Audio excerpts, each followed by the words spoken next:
This topic is all about winning attitude. Paano ba magkameron ng winning attitude?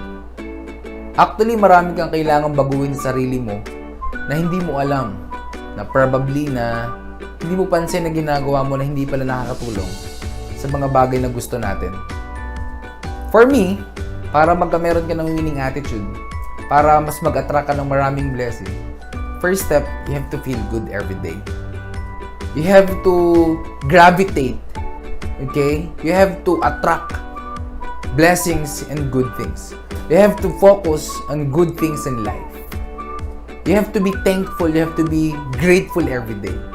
May kasabihan nga, kung nagpapasalamat ka sa mga maliliit na bagay na binibigay sa iyo ng Diyos, mas bibigyan ka ng Panginoon ng malalaking bagay na mas ipagpapasalamat mo pa. Kaya every day, i-practice mo lagi, you have to be thankful in every single blessing, in every single things na ginagawa mo at natatanggap mo. For your 5 senses that you have, for the single blessing, for the good friends, for your family, sa pagkain na kinakain mo, sa hangin na nilalanghap mo, sa opportunity na meron ka katulad ng Alliance in Motion Global. You have to be thankful for that. Kasi kapag hindi ka thankful, the universe will give you big things na hindi ka mas magiging thankful. Consider the power of imagination. Our mind is a very powerful thing that it can attract everything. Lahat ng gusto mong mangyari sa buhay mo, ibibigay as long as yan ang iniisip mo. You have to imagine things as if it's into reality. Do you know how powerful imagination is? Very powerful ang imagination. Everything that you imagine, nagre-respond yung katawan mo. It's as simple as, pag nag-imagine ka ng hilaw na mangga, color green, medyo nag-yellow, may isang gayat na mangga, habang dahan-dahan mong inilalapit sa mabango, bagong lutong alamang or bagoong. Tapos idinip mo yung mangga at nilalapit mo sa bibig mo, dahan-dahan, naamoy mo yung asim at yung alat. Inimagine mo na kinagat mo. Ano nangyari? Hindi ba naglaway ka? Ganun ka powerful ang imagination. Kung nung inimagine mo, yung katawan mo nagre-respond. Kaya ngayon pa lang, imagine mo na that 1 to 2 years from now, magiging successful ka sa negosyo natin sa AIM Global. 1 to 2 years from now, magdadrive ka ng sarili mong kotse. Imagine mo na 1 to 2 years from now, makakabili ka ng worth 10 million pesos na house and land. 1 to 2 years from now, imagine mo na magkakameron ka ng libu-libong downlines. Even 100 years ago, even history itself, napatunayan na kung gaano ka-powerful ang imagination.